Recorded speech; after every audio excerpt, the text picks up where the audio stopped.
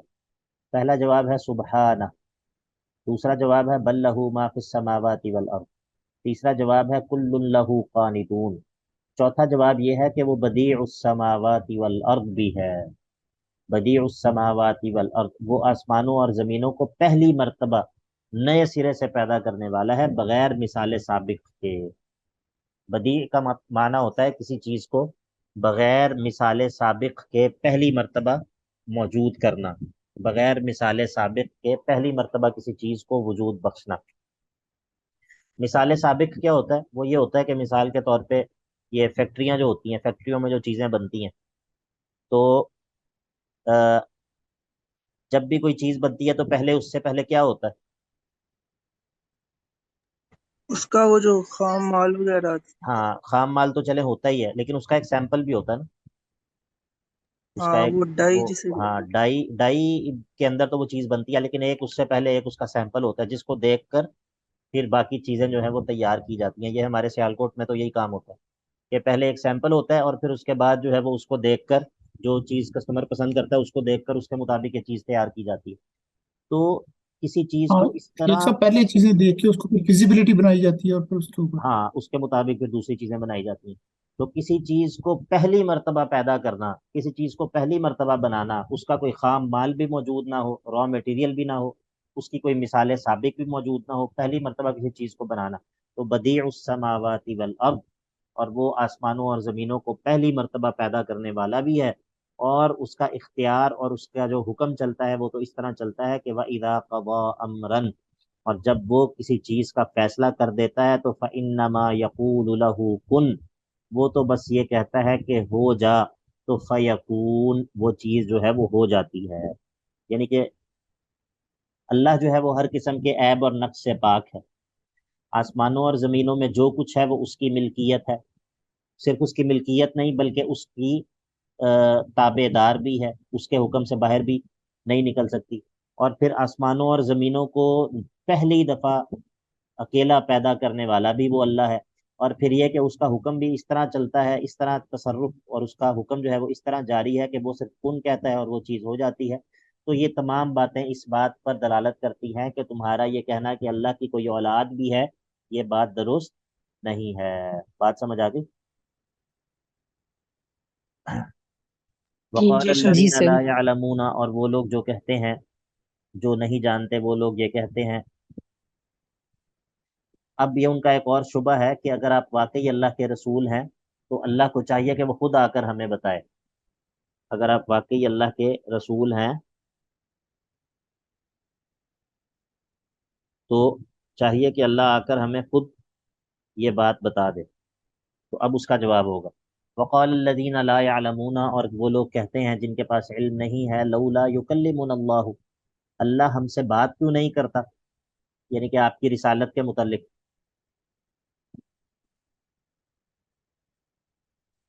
لولا یکلمنا اللہ،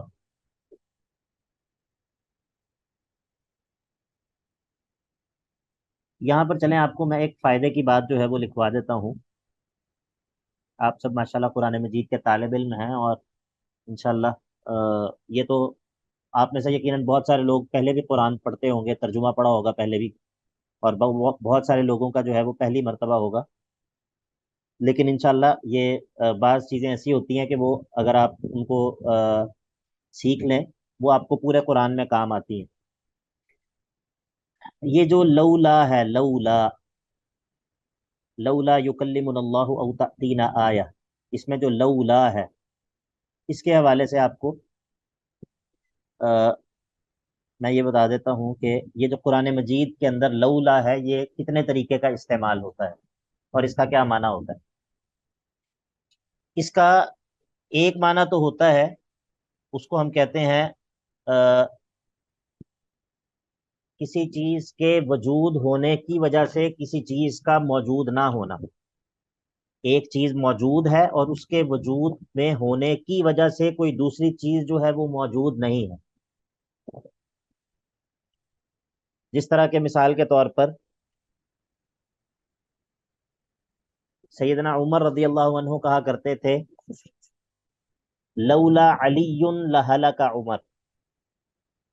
سیدنا عمر رضی اللہ عنہ کہتے تھے لولا علی لہلک عمر، اگر علی نہ ہوتے تو عمر ہلاک ہو جاتا. کیا مطلب ہے اس کا؟ کیا سمجھ آئی آپ کو اس جملے کی؟ مطلب ان کی وجہ سے وہ راہ ہدایت پر ہیں، انہوں نے اس چیز سے ان کو بچا لیا. ہاں اصل یعنی میں کہ وہ مطلب ان کے یہ ہے. جی جی بتائیے بولیں.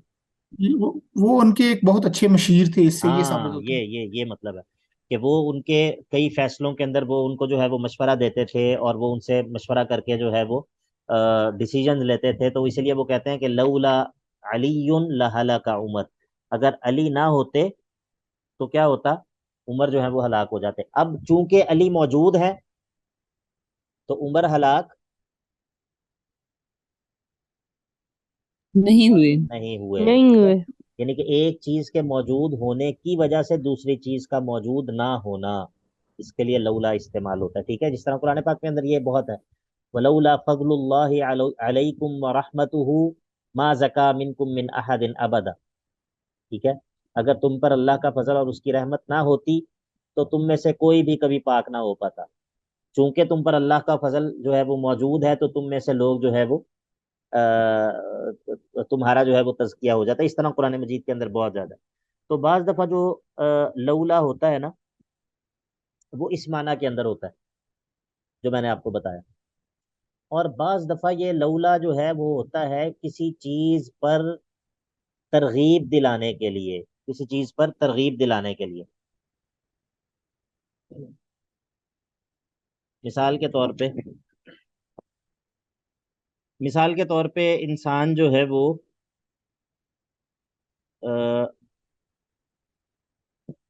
جس طرح کہ سورہ منافقون کے اندر ہے کہ اللہ رب العزت فرماتا ہے کہ من قبل ان یأتی احدکم الموت فیقول رب لولا اخرتنی الی اجل قریب، کہ بعض دفعہ انسان جو ہے وہ کسی کو کسی چیز پر ترغیب دلا رہا ہوتا ہے یا کوئی چیز طلب کر رہا ہوتا ہے، اس کے لیے بھی لولا بولا جاتا ہے. جس طرح یہاں پر ہے مثال کے طور پہ لولا یکلمنا اللہ او تأتینا آیہ. کافر جو ہیں وہ اللہ کے نبی علیہ الصلوۃ والسلام سے کہتے ہیں لولا یکلمنا اللہ، اللہ ہم سے کلام کیوں نہیں کر لیتا. اب یہ اس کا کیا مطلب ہے کہ وہ کیوں نہیں کر لیتا؟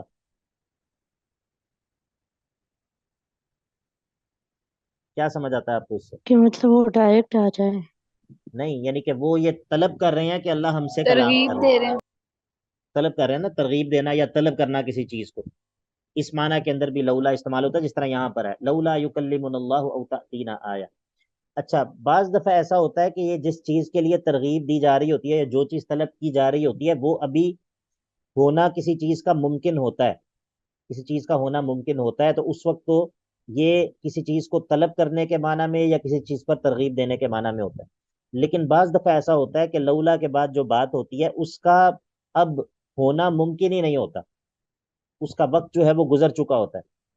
اس وقت جو ہے یہ نادم کرنے کے لیے یا ڈانٹ کے معنی میں ہوتا ہے، کسی کو نادم کرنے کے لیے یا کسی کو ڈانٹنے کے معنی میں ہوتا ہے. جس طرح مثال کے طور پر سورہ نور کے اندر ہے، جب وہ سورہ نور کے اندر جو واقعہ ہے واقعہ افک، جس میں سیدہ عائشہ رضی اللہ عنہا کے اوپر الزام لگا تھا اور اس میں بعض مخلص مسلمان بھی اس پروپیگنڈے کا شکار ہو گئے تھے.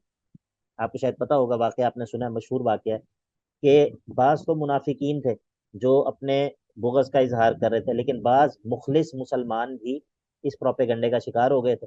تو اللہ تعالیٰ نے ان کو ڈانٹا اور کہا لولا اذ سمعتموہ قلتم ما یکون لنا ان نتکلم بہذا سبحانک ھذا بہتان عظیم. اب ان لوگوں نے یہ باتیں کر دیں، پروپیگنڈے میں شریک ہو گئے، غلطی ہو گئی ان سے. اس کے بعد اللہ تعالیٰ نے یہ آیات نازل کی کہ لولا اذ سمعتموہ قلتم ما یکون لنا ان نتکلم بہذا.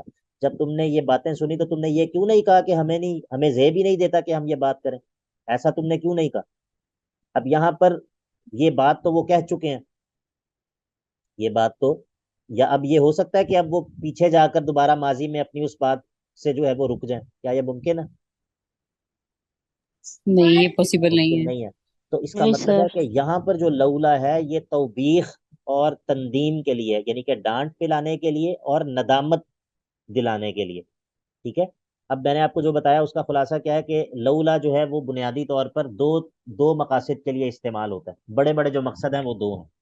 ایک مقصد ہوتا ہے کہ اس کو ہم کہتے ہیں حرف امتناع الوجود، کہ ایک چیز کے موجود ہونے کی وجہ سے دوسری چیز کا موجود نہ ہونا. یعنی کہ ہم کہتے ہیں کہ سر لولا اس کے لیے جو زید، آپ نے اصطلاح بولی ہے ذرا دوبارہ بول دیں. حرف امتناع الوجود، امتناع الوجود، کہ لولا زید لہلک عمر، یا جس طرح میں نے آپ کو مثال دی ہے لولا علی لہلک عمر، اگر علی نہ ہوتے تو عمر ہلاک ہو جاتے. اب چونکہ علی ہیں تو عمر ہلاک نہیں ہوئے. ٹھیک ہے. ایک اس کا یہ ہوتا ہے. دوسری قسم جو لولا کی ہوتی ہے وہ ہوتا ہے لولا تخزیزیہ اسے کہتے ہیں. اور پھر اس کے اندر بھی دو صورتیں ہوتی ہیں. ایک تو یہ صورت ہوتی ہے کہ جس چیز کے اوپر ترغیب دلائی جا رہی ہے وہ چیز ابھی ہونی ممکن ہے، اس چیز کا بھی امکان موجود ہے.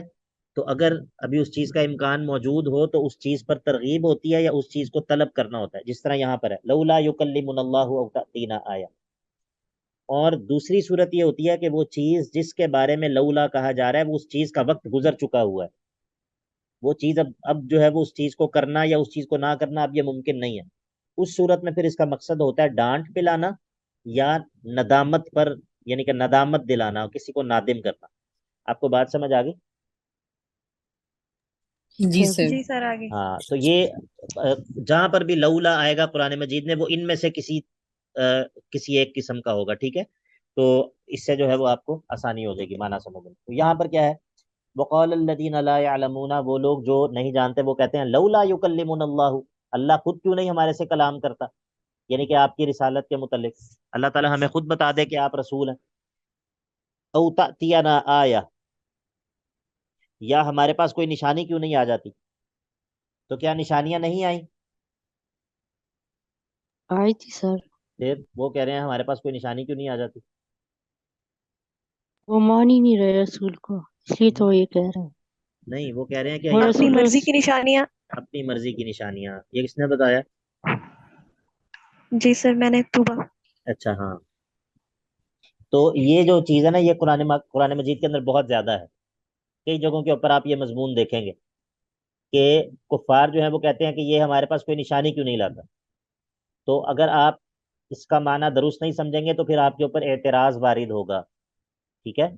کہ نشانیاں تو اللہ رب العزت نے بھیجی ہیں، پھر اس کا کیا مطلب ہے کہ وہ ہمارے پاس کوئی نشانی کیوں نہیں لاتا. اس کا مطلب یہ ہے کہ وہ جو نشانی ہم مانگتے ہیں وہ نشانی کیوں نہیں لاتا. فرمائشی معجزہ اس کو کہتے ہیں، فرمائشی معجزہ. تو فرمائشی معجزہ نہ بھیجنا یہ اللہ تعالیٰ کا بہت بڑا احسان ہوتا ہے. فرمائشی معجزہ کیا کہا میں نے؟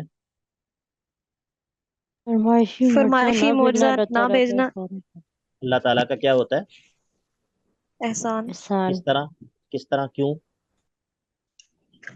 سر وہ اس لیے کہ جنہوں نے انکار کرنا ہو وہ انکار کرتے ہیں، اور جب جو بات مطلب وہ جو نشانی خود مانگیں گے وہ آ جائے گی وہ پھر بھی انکار کریں گے تو پھر اللہ تعالیٰ کا عذاب ہی آئے گا، ہاں، اس کے بارک بعد اللہ مطلب جو فیکم. حجت ہے وہ تمام ہو جائے گی. ہاں، یہ سورۃ الانعام کے اندر اللہ تعالیٰ نے یہ بات ذکر کی ہے. سورۃ الانعام کے اندر اللہ تعالیٰ نے نا جی اس سر. بات کے اوپر ذکر کیا ہے کہ یہ لوگ جو کہ معجزہ مانگتے ہیں یہ بالکل جاہل قسم کے لوگ ہیں.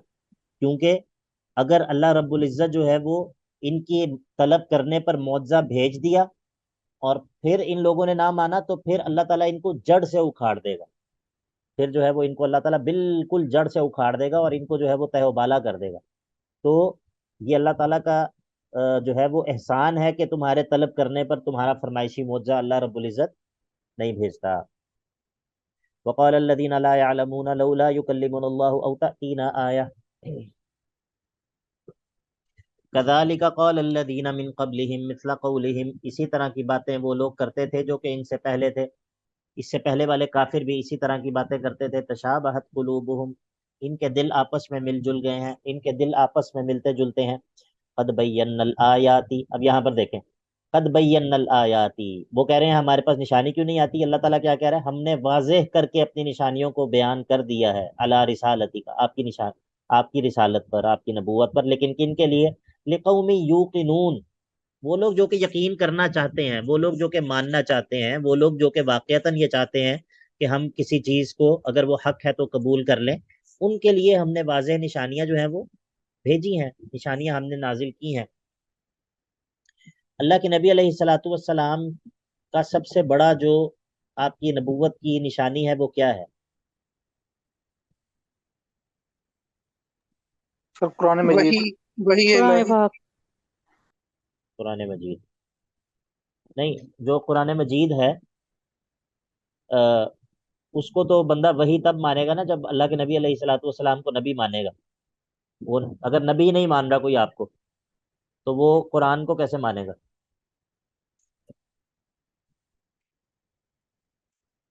سر واقعہ اسرا ہے۔ واقعہ اسراء تو سر سر چاند کو 2 ٹکڑے کرنا جی۔ چاند کو 2 ٹکڑے کرنا، کوئی اچھا جواب اس کے علاوہ؟ سر سر ایک دفعہ اسلام کوشچن سے ریپیٹ پہلے کیجیے نبی گا۔ کے اللہ کے نبی علیہ الصلاۃ والسلام کا، جی فیصل بھائی بتائیں بتائیں بتائیں۔ سر میں یہ عرض کرنے لگا تھا کہ اسلام سے پہلے نبی کریم صلی اللہ علیہ وسلم جس سوسائٹی میں موجود تھے، وہاں پہ اپنے افعال کی وجہ سے وہاں پہ وہ صادق اور امین مشہور تھے۔ بارک اللہ فیکم، یہ ہے جواب، یہ جواب ہے۔ جی۔ اللہ کے نبی علیہ الصلاۃ والسلام کی نبوت کی سب سے بڑی جو نشانی ہے وہ آپ کی سیرت ہے۔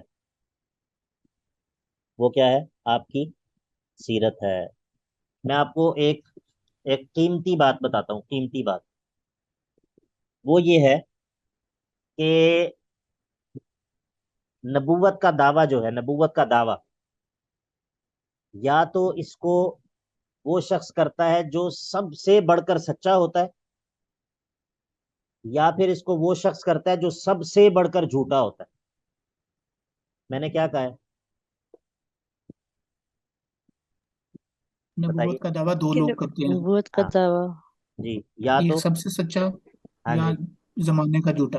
ہاں سب سے بڑا جھوٹا ہوگا، یہی 2 پرابیلٹیز ہیں، تیسری پرابیلٹی نہیں ہو سکتی کوئی بھی، ٹھیک ہے؟ ہاں یہ ہے کہ کوئی ذہنی مریض ہو تو ظاہر ہے اس کی بات تو کوئی سنجیدہ ہی نہیں لیتا نا، جو ذہنی مریض ہے، لیکن اگر جو بندہ اپنے ہوش و حواس میں ہے تو اس میں یہ 2 پرابیلٹیز ہیں، اس کے علاوہ کوئی تیسری پرابیلٹی نہیں ہے۔ اچھا آپ مجھے یہ بتائیں کہ ہم اپنی روزمرہ زندگی میں سچے اور جھوٹے بندے میں فرق کرتے ہیں یا نہیں کرتے؟ اپنی ڈیلی لائف میں، لین دین میں اور معاملات میں سر کرتے ہیں اوبیسلی سر۔ کرتے ہیں۔ کر لیتے ہیں نا؟ اس کے کئی قرائن ہوتے ہیں، کئی چیزیں ہوتی ہیں جن کے ذریعے آپ کہہ لیتے ہیں یار یہ بندہ معاملات میں ٹھیک نہیں ہے، یہ بندہ جو ہے وہ اس بندے پر اعتبار نہیں ہے۔ ایسا ہوتا ہے یا نہیں ہوتا؟ جی شیخ۔ تو آپ مجھے یہ بتائیں ہوتا ہے کہ سر۔ نارمل قسم کے عام مسلمان جو تھوڑا بہت سچ جھوٹ بولنے والے، ان میں اگر ہم فرق کر لیتے ہیں، کیا یہ ممکن ہے کہ سب سے سچا شخص اور سب سے جھوٹا شخص، ان دونوں کے درمیان فرق کرنا ممکن نہ ہو؟ کیا یہ پاسبل ہے؟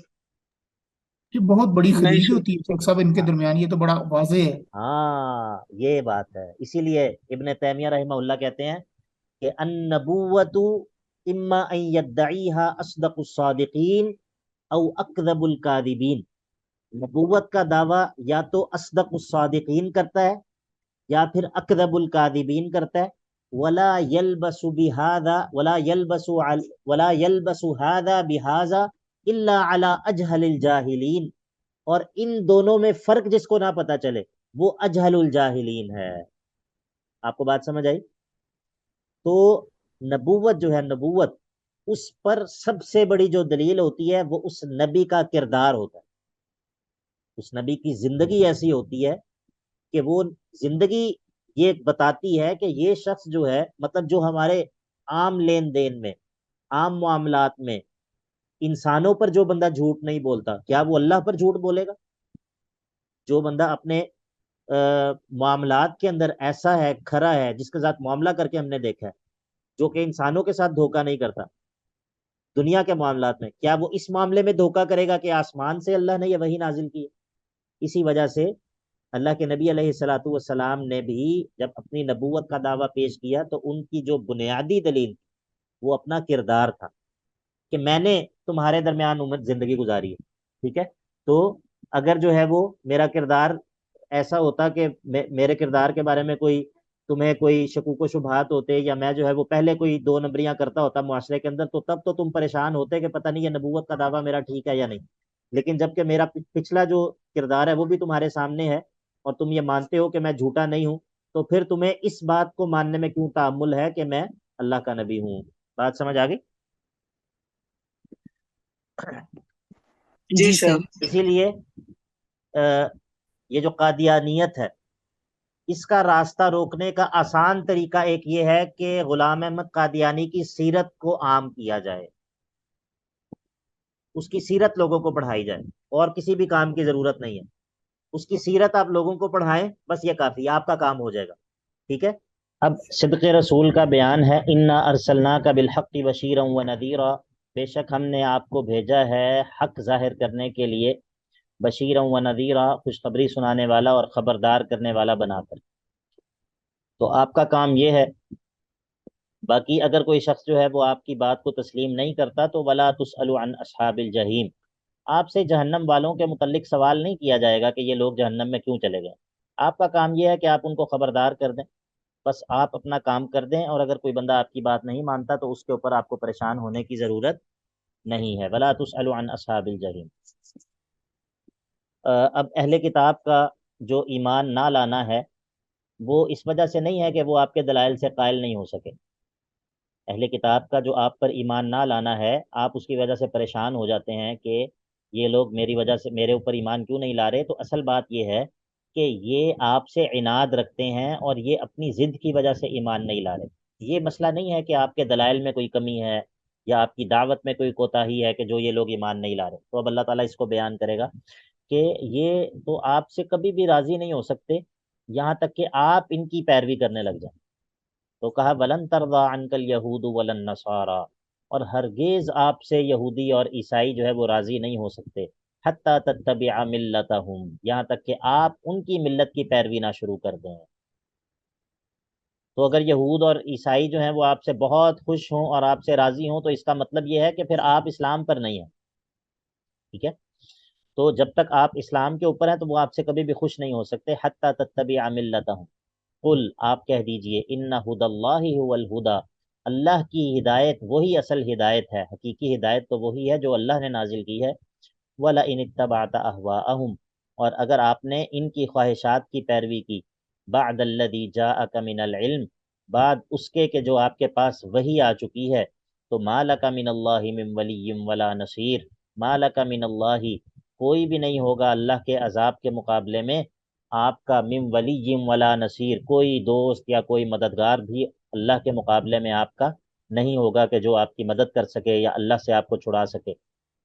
تو وحی کے آ جانے کے بعد ان کی خواہشات کی، ان کی احوا کی پیروی آپ نے نہیں کرنی. اور پھر اللہ کے نبی علیہ الصلوۃ والسلام کی نبوت پر دلیل نقلی ذکر ہے. الذین آتیناہم الکتاب، وہ لوگ، وہ حق پرست لوگ کہ جن کو کتاب کا علم دیا گیا ہے، یتلونہ حق تلاوتہ، اور وہ اس کی تلاوت ویسے کرتے ہیں جیسے اس کو کرنے کا حق ہے. اولئک یؤمنون بہ، یہ وہ لوگ ہیں جو کہ اس نبی پر ایمان لے آتے ہیں. ومن یکفر بہ، اور جو اس نبی پر کفر کر لیں، اس کا انکار کر دیں، فاولئک هم الخاسرون، یہی وہ لوگ ہیں جو کہ خسارہ پانے والے ہیں. انشاءاللہ یہاں سے آگے کل پڑھیں گے.